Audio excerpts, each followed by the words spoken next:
He demanded an abortion and walked away. 2 years later, the Millionaire CEO froze when he saw his twin daughters at the mall. Ethan Rayner had built his entire life on control, the kind of rigid, absolute discipline that left no space for hesitation or compromise. As the head of one of the largest corporations in the country, his name was synonymous with power, his image projected in glossy magazines as the man who turned everything he touched into gold. He wore success like armor, and for years he had believed that armor was impenetrable. But when Catherine stood in front of him that evening, her hands trembling slightly as she showed him the small plastic test that carried 2 unmistakable lines, he felt something crack beneath the surface. She searched his face for warmth, for reassurance, for the man she had once believed loved her. Instead, she found only steel. His brown eyes, usually sharp with ambition, turned cold as stone. The silence stretched unbearably until he finally spoke, his voice low but merciless. "This isn't the right time. You'll take care of it tomorrow. No arguments." Catherine recoiled as though he had struck her. She had thought perhaps he would be shocked, even upset, but deep down she had hoped he would come around, that the idea of a child might awaken something tender inside him. Instead, he treated the news as nothing more than a business problem to be solved quickly and efficiently. He did not ask her how she felt, did not sit with her in the swirl of fear and uncertainty. He simply issued a command, as he would to an employee who had made a costly mistake. His gaze was detached, almost bored, and in that moment Catherine realized the depth of the chasm between them. Her voice shook as she tried to explain that this was not just an inconvenience, that there was life growing inside her, that she could not reduce their child to a problem. She pleaded with him to look beyond his empire, beyond the image he guarded so carefully, and to see her, to see them, as something worth more than control. But every word she spoke met a wall of silence and indifference. Ethan's jaw tightened, and he repeated himself, this time sharper, crueler, tomorrow. It was the final word of a man who was used to being obeyed. The argument that followed tore through what little remained of their fragile relationship.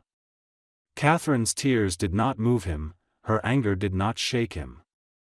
She accused him of being heartless, of hiding behind his fortune because he was too afraid to feel. He dismissed her accusations with a coldness that chilled her to her bones. In his mind, he was protecting himself, cutting ties before they could ensnare him, before the vulnerability of fatherhood could dismantle the empire he had sacrificed everything to build.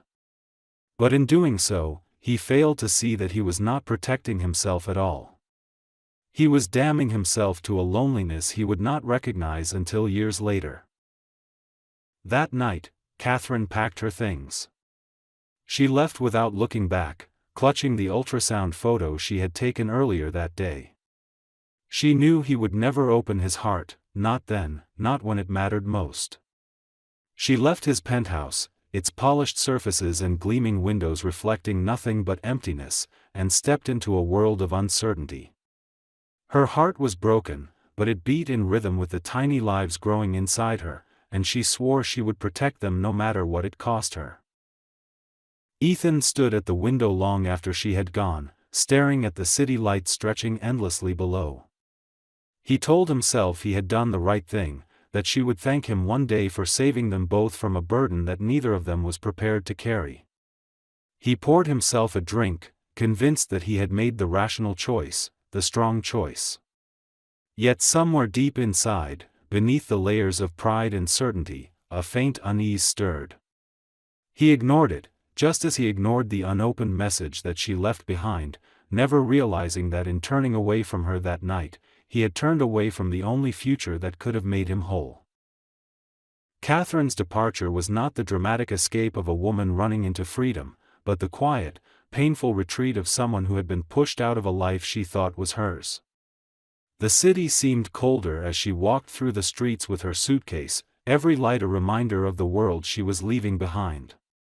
She had no plan, no savings worth speaking of, and no family to turn to. The only thing she carried with her was the grainy black and white ultrasound photo folded carefully in her purse, proof of the lives she refused to let him erase. Each time she touched it, her resolve hardened, even as fear clawed at her with every step she took away from Ethan's fortress of glass and steel. In the weeks that followed, her world narrowed to survival. She found a room for rent in a rundown part of town, walls thin enough to hear the arguments and crying children of neighbors, but it was all she could afford. She found work at a small grocery store, standing behind the register for hours each day, her swollen ankles throbbing as the pregnancy advanced. The customers rarely looked her in the eye, and when they did, it was with impatience rather than kindness. Still, she smiled when she could, because the thought of the two small lives growing inside her gave her a strength she hadn't known she possessed. She reminded herself that every shift she completed, every dollar she saved, was a brick in the foundation of the life she was building for them. Pregnancy, however, was merciless. Nights became a battle against exhaustion and fear. She often lay awake, staring at the cracked ceiling of her rented room, wondering how she would afford medical care, how she would buy diapers or formula, how she would raise 2 children on her own. Sometimes, in the darkest hours, her mind wandered back to Ethan, to the warmth that had once existed between them before ambition and pride had replaced love. She wondered if he ever thought of her, if he regretted the way he had dismissed her as though she were nothing more than a mistake. But then she remembered the finality of his voice, the way his eyes had turned to ice, and she knew the answer. She could not depend on him. She would not beg again. As her belly grew heavier, she found herself the subject of whispers in the neighborhood. Some pitied her, others judged her, but Catherine learned to ignore them. She walked to her doctor's appointments alone, clutching her coat around her, and listened intently as the doctor explained the complications of carrying twins. There were risks, and she knew it, but she nodded firmly and told the doctor she would do whatever it took. Every time the ultrasound wand glided over her stomach and she saw 2 flickering heartbeats, her chest filled with a fierce love that drowned out her fear. These were her daughters, her reason for breathing, and she would endure any hardship to bring them safely into the world. When the day of delivery came, it was chaos. She was rushed into the hospital, her body racked with pain, her hands gripping the rails of the bed until her knuckles turned white. The room filled with voices, doctors calling out instructions, nurses moving quickly, the beeping of machines filling the air. Catherine's vision blurred with tears and exhaustion, but through the haze, she heard the cries. First one, then the other, piercing the air with raw life. They were placed in her arms, tiny bodies wrapped in soft blankets, their hair damp and dark, their eyes blinking open for the first time. She wept as she whispered promises to them, promises that she would love them enough for both parents, promises that she would never let them feel abandoned. She named them Anna and Grace, names she had whispered to them in the quiet of her room for months, names that would now carry her hope for the future. The weeks that followed were a blur of sleepless nights and endless feedings. Catherine learned to live in fragments, snatches of rest when the girls finally closed their eyes, quick meals eaten cold because there was no time to heat them. Her body ached, her eyes burned with exhaustion, but she found joy in the smallest moments. Anna's first laugh, Grace's curious stare, the way they curled their tiny hands around her finger. Those moments were treasures greater than anything Ethan's money could buy. She watched them grow with awe, marveling at how their personalities began to emerge, how even at such a young age they mirrored each other yet remained so distinct. There were nights when she broke down, overwhelmed by the weight of it all, when bills piled up and the fear of failure pressed heavy on her chest. But then she would hear the soft breathing of her daughters in their crib, and she would rise again. Love gave her strength that logic said she should not have. She learned to stretch every dollar, to accept the kindness of strangers when it came, and to fight for her daughters in ways Ethan would never understand. She no longer thought of him with longing, only with a bitterness that slowly turned into indifference. He had chosen his empire over them, and in doing so, he had given her the chance to discover her own strength. By the time Anna and Grace turned 2, Catherine had built a fragile but real world around them. It was not glamorous, but it was filled with love. They knew lullabies sung softly at night, the warmth of her arms, and the constancy of her presence. She had lost everything she thought she needed, but in return, she had found everything that truly mattered. And though she could not have imagined it then, fate was already weaving a cruel and shocking reunion that would tear open the past she had fought so hard to bury. Ethan Rayner never once allowed himself to dwell on the past, or at least that was what he told himself every time an unwelcome memory tried to surface. His empire demanded focus, his reputation demanded composure, and he built walls of routine and success around himself so carefully that no one in his circle could see the cracks. To the world, he was the man who had everything, a billionaire in his early 30s, impeccably dressed in tailored light brown suits, seated at the head of long polished tables where men twice his age hung on his every word. He was ruthless in negotiations, unflinching when closing deals, admired for his vision and feared for his precision. Yet no amount of power or acclaim could completely silence the shadows that sometimes crept into his mind when the nights were long and the silence pressed too heavily against the glass walls of his penthouse. He had buried Catherine in the part of his memory labeled as mistakes, convinced himself that what he had demanded of her was necessary, even wise.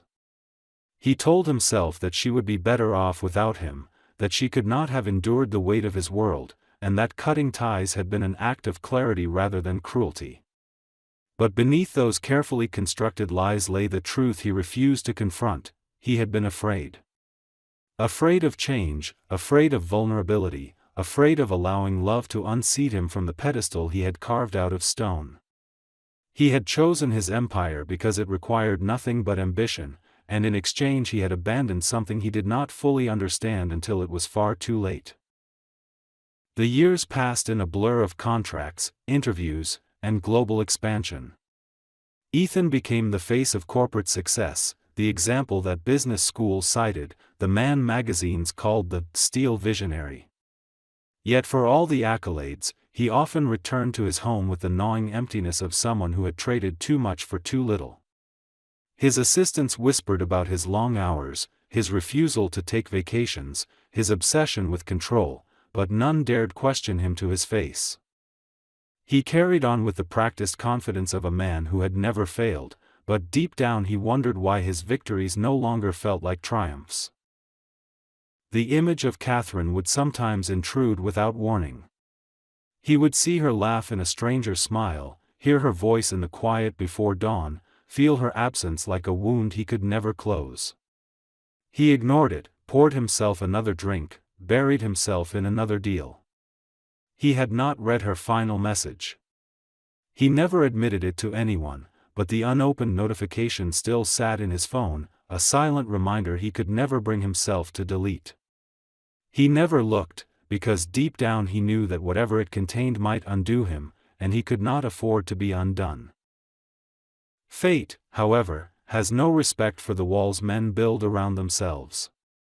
On an ordinary afternoon, as Ethan moved through the glossy corridors of a shopping mall between meetings, the past collided with him in a way that shattered everything. He saw her first, Catherine, her blonde hair falling softly around her shoulders, her blue eyes scanning the stores with the calm focus of a mother keeping her children close. For a split second, he thought his mind was playing tricks on him, a cruel illusion conjured by guilt. But then he saw them. Two little girls, identical in every feature, with dark hair shining under the mall lights and eyes the exact shade of his own. They held Catherine's hands as they tugged her toward a toy store, their small voices carrying the laughter of innocence. Ethan stopped mid-step, his body frozen, his breath catching painfully in his chest. The world around him blurred, the chatter of shoppers fading until there was nothing but the sight of those two little girls.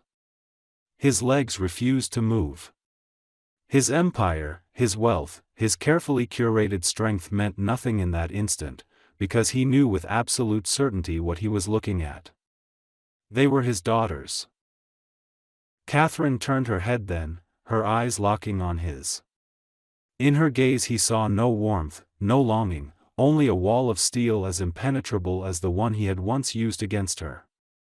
She pulled the girls closer to her, her hand gripping theirs with protective strength. Ethan wanted to call out, to close the distance, to say something, anything, but his throat constricted and no sound came. He had faced hostile boards of directors, negotiated with men who would bankrupt him without blinking, and he had never faltered. Yet here, in the middle of a shopping mall, confronted with the truth he had refused to face, he stood paralyzed. One of the girls looked up at him as they passed, her wide brown eyes holding his for a fleeting second. That glance pierced deeper than any accusation could, because in her innocent curiosity he saw not only himself but also everything he had missed, the first time they had opened their eyes, their first steps, their first words. His chest ached with a guilt so sharp he thought he might collapse. Catherine turned away, guiding them out of sight, and just like that, the moment was gone. But Ethan remained standing there, his heart pounding, the realization crashing over him that the lives he had demanded be erased had not only survived, they had thrived without him. That night, alone in his penthouse, Ethan poured a drink but left it untouched. He sat in silence, staring at the unopened message on his phone, the one he had ignored years before. He knew now what it contained, even without opening it. He had not turned away from Catherine alone, he had turned away from them. 2 lives, 2 daughters, both carrying his eyes, both strangers to him. And for the first time in his life, the billionaire who had never known fear felt utterly powerless. He realized that all his victories, all his wealth, all his carefully protected pride meant nothing in the face of what he had lost. Ethan barely slept after that encounter in the mall. He lay awake through the long hours of the night, replaying every detail with an intensity that felt like punishment. The sight of Catherine's hand clasped firmly around those of the 2 little girls lingered in his mind like a photograph burned into his memory. He remembered the curve of their cheeks, the way their hair caught the light, and most of all their eyes, the same deep brown as his own. He could not escape the realization that he had denied them even before their birth, and yet here they were, alive and vibrant, walking beside their mother as though the world had never needed him. The weight of what he had lost pressed on him until he could hardly breathe. In the days that followed, Ethan functioned on autopilot. He went to meetings, gave speeches, signed contracts worth more money than most men would see in a lifetime, but it all felt hollow. His executives praised him for his sharpness, his ability to see opportunities others missed, but Ethan knew his mind was elsewhere. Whenever he closed his eyes, he saw those little girls. Whenever he heard laughter echoing through the hallways of his office, he imagined their voices instead. His carefully constructed empire had never felt so meaningless.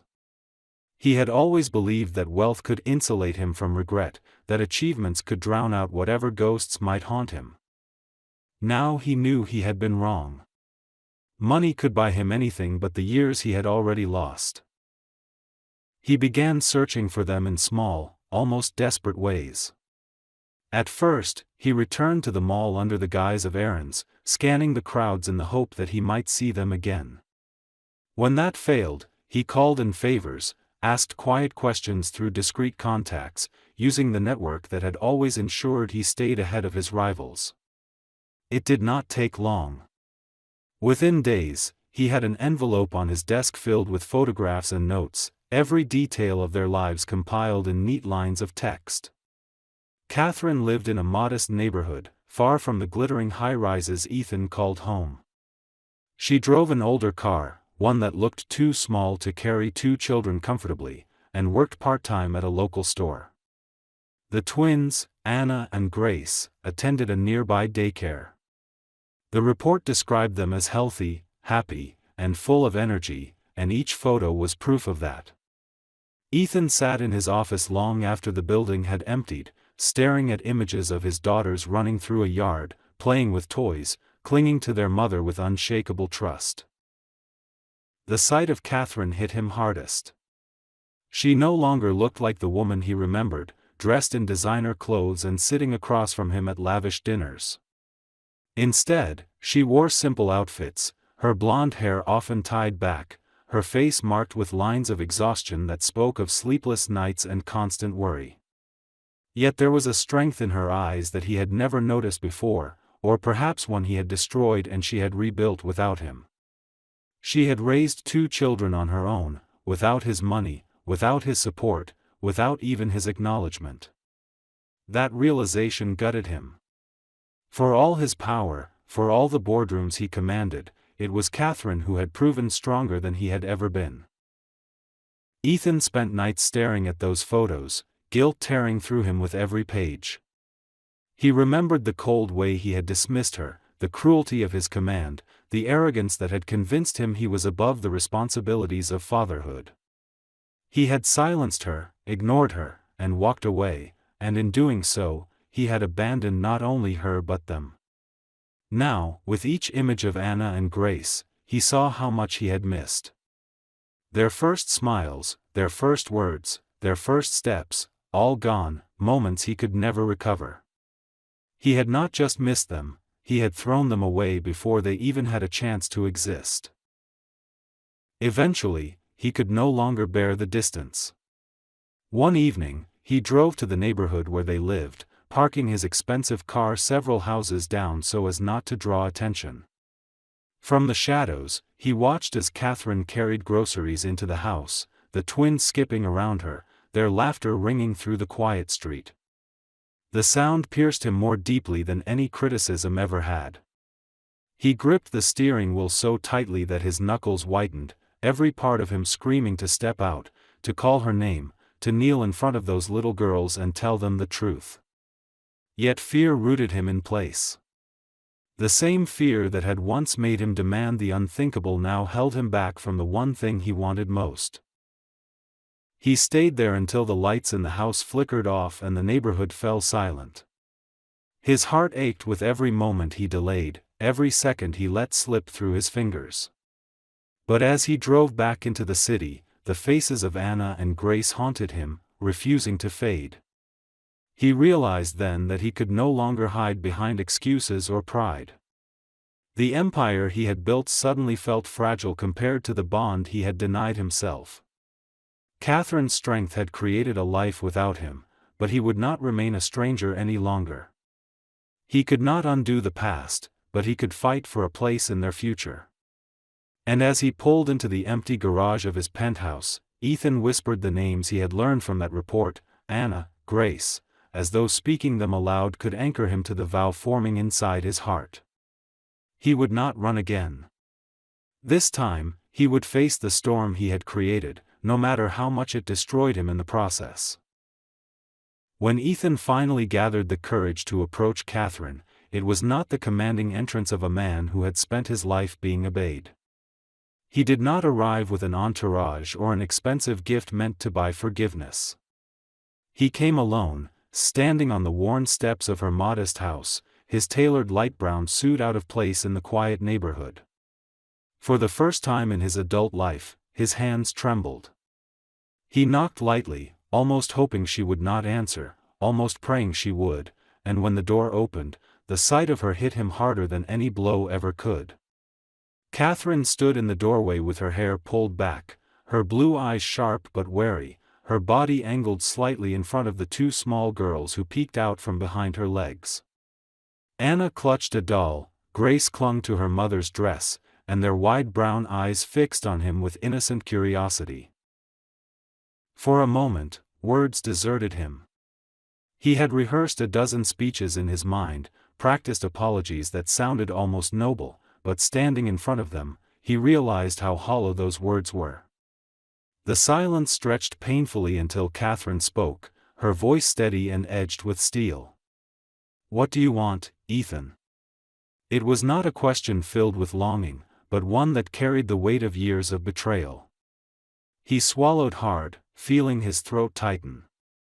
I needed to see you. To see them. He glanced at the twins, his heart aching as they shifted closer to their mother, unsure of who he was. Catherine's jaw clenched, her eyes narrowing. You saw us once already. At the mall. You didn't need to come here.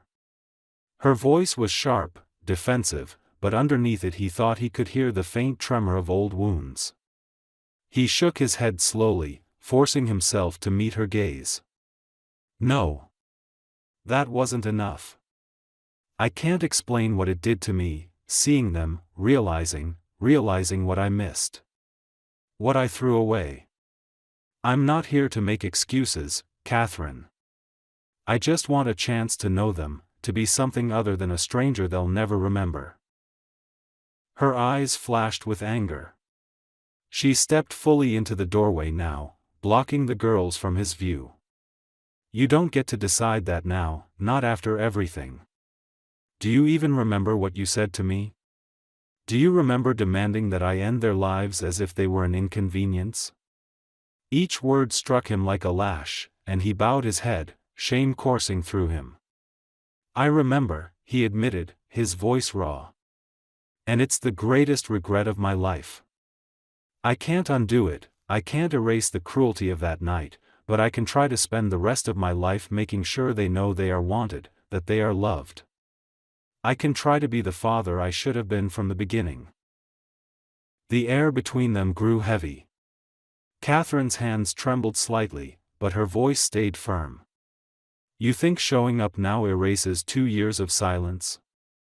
You weren't there when they were sick, when they woke up screaming in the night, when I had to choose between paying rent or buying medicine. You weren't there when they took their first steps, when they called out for someone to hold them. I was alone. You don't get to walk in here and rewrite history just because your conscience suddenly caught up with you. Ethan felt her words tear through him, each one a reminder of everything he had lost and everything he had failed to be. He wanted to argue, to tell her that he could be different now, but he realized there was nothing he could say to erase her pain. Instead, he nodded slowly, his voice quiet but unwavering. You're right. I wasn't there. And I'll never forgive myself for it. I'm not asking you to forgive me either. I'm just asking you to let me try. Not for me. For them. There was a long silence, broken only by the faint sound of the girls whispering to each other behind their mother's legs. Finally, Catherine turned slightly, her eyes flicking toward them before returning to his. If you're serious about this, you start small. You don't get to swoop in and play hero. You'll earn every second of their trust. And the first time you break it, Ethan, you won't see them again. Ever. Her voice trembled slightly on the last word, but her resolve was clear. Ethan's chest tightened, but he nodded quickly, almost desperately. I'll take whatever you give me. I'll show up, I'll stay, I'll fight for them. I don't care how long it takes. Catherine studied him for a moment longer, as though searching for the arrogance that had once defined him. When she found none, she stepped aside just enough for him to see the twins more clearly. Anna's eyes widened as she whispered to her sister, "Who is he?" Grace's brow furrowed in curiosity, her tiny hand still gripping Catherine's dress. Ethan's heart ached as he whispered softly, "I'm someone who wants to know you. If you'll let me." Catherine didn't answer, but she didn't shut the door either. And for Ethan, that small act felt like the first crack of light breaking through years of darkness. As he stood there, watching his daughters for the first time without a crowd or a distance between them, he realized that this was not a negotiation he could win with charm or power. This was the fight of his life, and the only way forward was with humility, patience, and a love he had once been too afraid to give. Ethan returned the following week, not knowing if Catherine would truly allow it, and every step toward her door felt like walking into a trial he was unprepared for. He had closed billion-dollar mergers without breaking a sweat, yet the thought of being turned away by them, made his chest tighten painfully. When the door finally opened, Catherine stood there again, her expression wary, but this time she did not immediately shut him out. She let him stand awkwardly on the porch until Anna and Grace appeared behind her, their little hands clutching at her dress as they peered up at him with a mixture of curiosity and caution. Catherine finally spoke, her voice clipped but steady, "We're going to the park. You can come, but you stay in the background. No questions, no pressure." Ethan agreed instantly, almost too quickly, and followed them at a careful distance as they walked down the quiet street. The twins skipped ahead, laughing and pointing at every passing dog or fluttering leaf, their energy so boundless that he found himself marveling at the way Catherine kept pace with them so effortlessly. She looked tired, yes, but also composed, strong in a way he had never noticed before. He realized with a pang that she had become everything he had once thought she couldn't be, not because of him, but in spite of him. At the park, the girls ran straight for the swings, calling out to their mother to push them higher. Ethan stood frozen at the edge of the playground, feeling like an intruder in a life that should have always been his to share. He hesitated until Anna glanced over her shoulder, catching his eye. She tilted her head and, after a pause, called out, "Do you want to push too?" It was such a simple invitation, spoken with the innocent openness of a child who had no understanding of the gravity of her words. Ethan felt his throat tighten as he stepped forward, his hands trembling as he carefully pushed the swing, terrified of making a mistake, terrified of breaking the fragile trust being offered to him. Anna laughed, a bright sound that pierced straight through the armor he had carried for years, and Grace quickly demanded her turn. Within minutes, he was pushing both of them, his heart swelling with every squeal of joy, his mind racing with the realization of how much he had already lost. Catherine watched from a nearby bench, her posture rigid, her eyes sharp as if daring him to falter. But as she observed her daughters giggling under his careful hands, she saw something she hadn't expected, a tenderness in his expression that had never existed before. He was not the cold, unyielding man she had left behind. He looked awkward, uncertain, almost fragile, but also utterly present in a way that surprised her. She didn't let her guard down, but for the first time in years, she wondered if perhaps there was more to his repentance than empty words. Later, they sat on the grass together for a small picnic Catherine had packed. Ethan was painfully aware of how out of place he looked, sitting cross-legged on the ground in his expensive clothes, but he forced himself to stay still, to listen as the girls chattered about their favorite games and the stories they liked before bed. He hung on every word, committing each detail to memory as though it were treasure.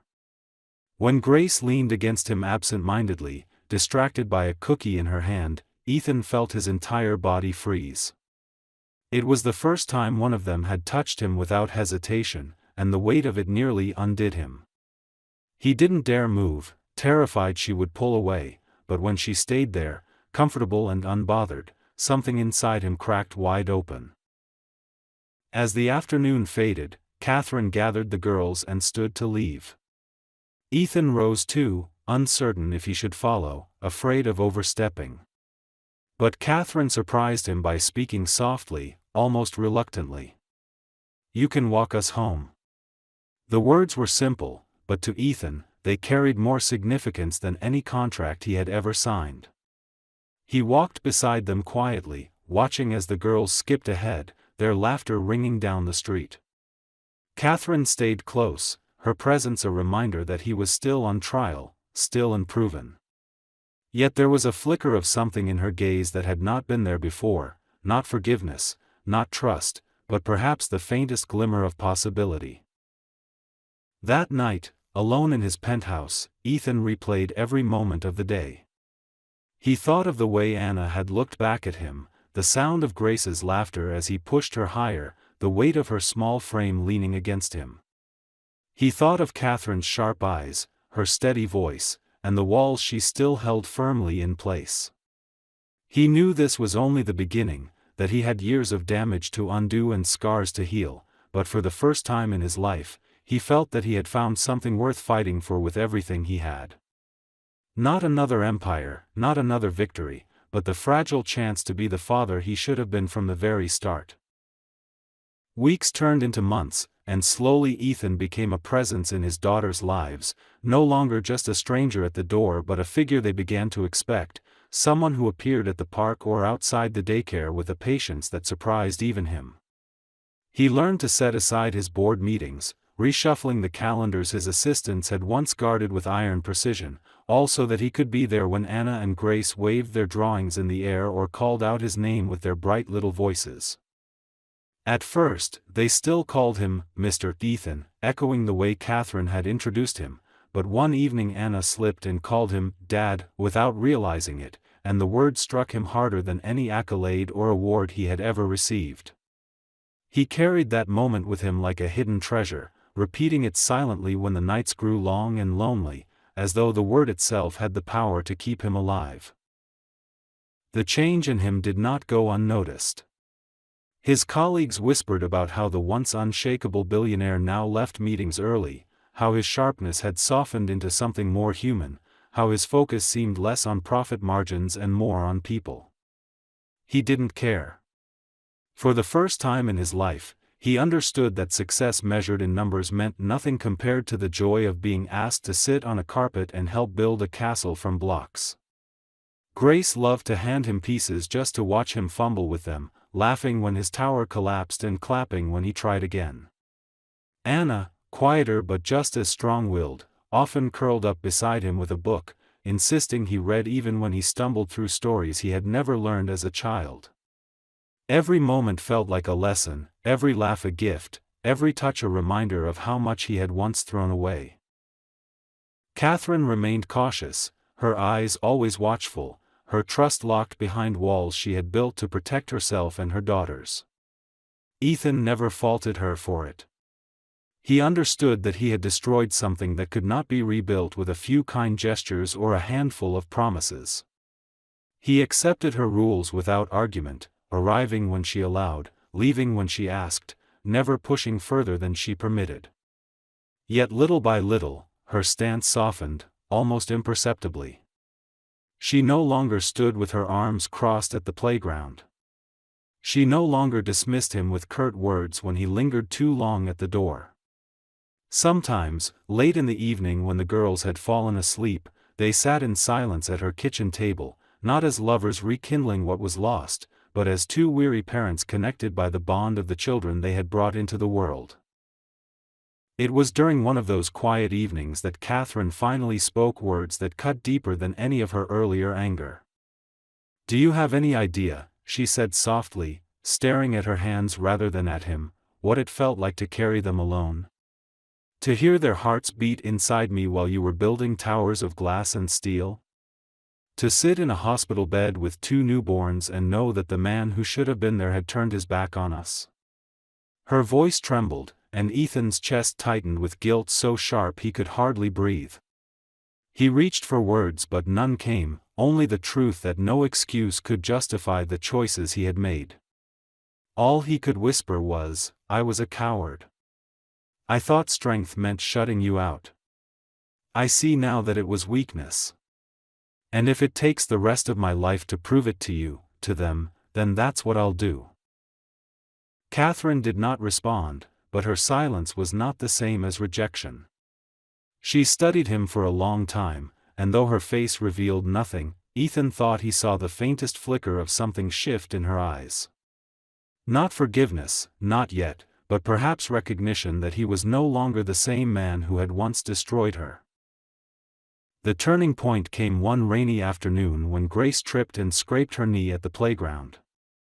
Her small cry sent Ethan running before he even realized he had moved, and he knelt in the mud, scooping her up with hands that shook from more than just worry.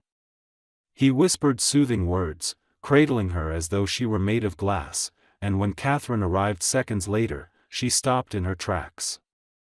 The sight of him holding their daughter with such raw fear in his eyes, such desperate tenderness in his voice, was unlike anything she had ever seen from him before.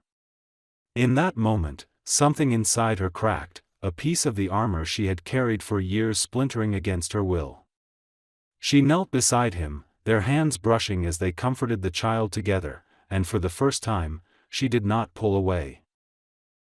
That evening, as he left their house, Catherine walked him to the door. She stood there for a long moment, the sound of the rain pattering softly on the roof, before she spoke. "You're not forgiven. But you're here. And maybe that's enough for now." Ethan nodded, his throat tight, his eyes stinging with emotion he refused to hide. He understood that this was not victory, not redemption, but it was something he had never dared hope for, a chance, however fragile, to belong. As he drove back into the city, the lights of his empire glittering in the distance, Ethan realized that he no longer cared about their shine. For the first time, he felt that the true center of his world was not in the boardrooms or the headlines, but in the laughter of two little girls and the cautious, unspoken hope in their mother's eyes. He had spent years building walls, but now, for the first time, he was learning to tear them down brick by brick, all for the family he had once been too blind to see. Spring arrived with a quiet sense of renewal, and with it came changes that Catherine could no longer ignore. The girls were older now, curious and full of energy, their laughter filling every corner of the small house. And Ethan was no longer a shadow standing awkwardly at the edge of their lives. He was there in the morning when he could be, bringing breakfast pastries the girls devoured before school, and he was there in the evenings, kneeling on the floor in his shirt sleeves while Anna and Grace insisted he play another round of their favorite board game. He had become part of their rhythm, not seamlessly, not perfectly, but with a persistence that had chipped away at her walls until she realized she had stopped waiting for him to disappear. He had stayed, through rain and cold, through the moments of distrust and the nights when she slammed the door in his face. He stayed because for the first time, he wanted nothing more than to belong to something he could not buy.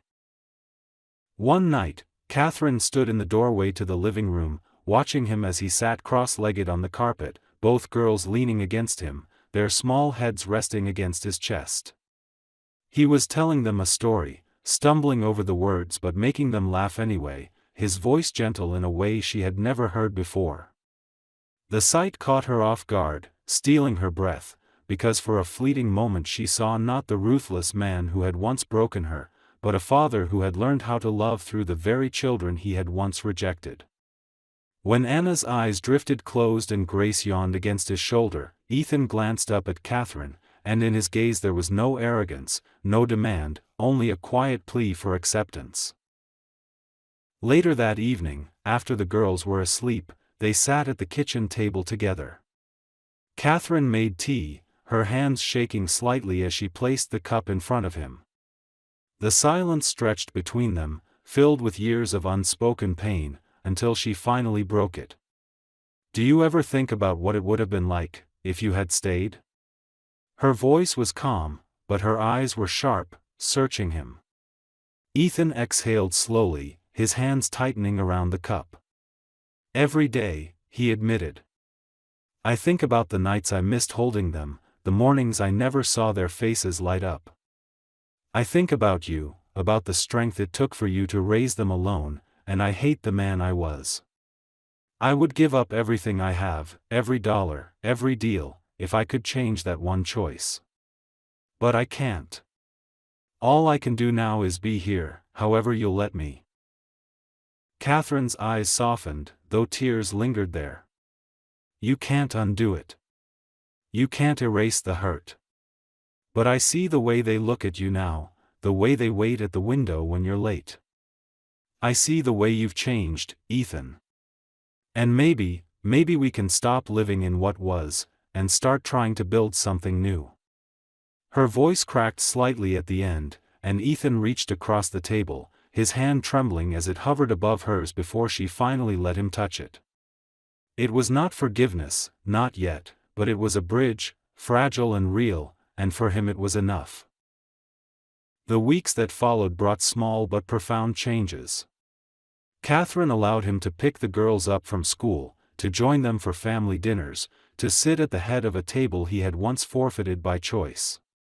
He learned how to braid their hair, his large hands fumbling as the twins laughed and corrected him. He burned pancakes on Sunday mornings, filling the kitchen with smoke and laughter, and he sat patiently through their tea parties, listening intently to every word as though each one was sacred.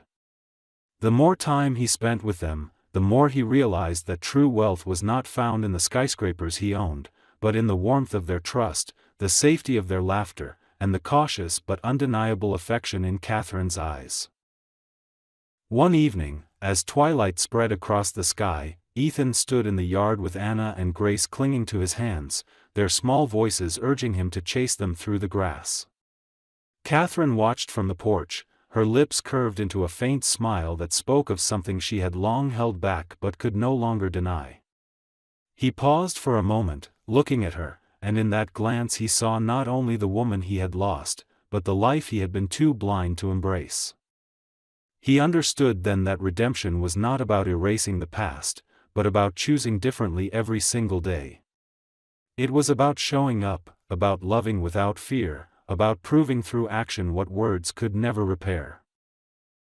That night, when the girls were asleep, Catherine whispered the words he had been longing to hear, though they came not as a grand declaration but as something quiet and honest. "You're not the man I once knew. You're better now. And maybe that's enough for us to try again." Ethan closed his eyes, his chest tightening with a mix of relief and gratitude so overwhelming that he could not speak. He only nodded, his hand finding hers beneath the table, their fingers intertwining as though they had been waiting years for that single moment. For the first time, Ethan felt that his empire was not built of glass and steel but of flesh and love, fragile yet unbreakable in its own way. He had lost everything once, but fate had given him a second chance, and this time he would not waste it. As he sat there, listening to the quiet breathing of his daughters in the next room and the steady presence of Catherine beside him, he understood that this was the only victory that mattered. And for the first time in his life, Ethan Rainer, the man the world had called unshakable, finally knew what it meant to be whole.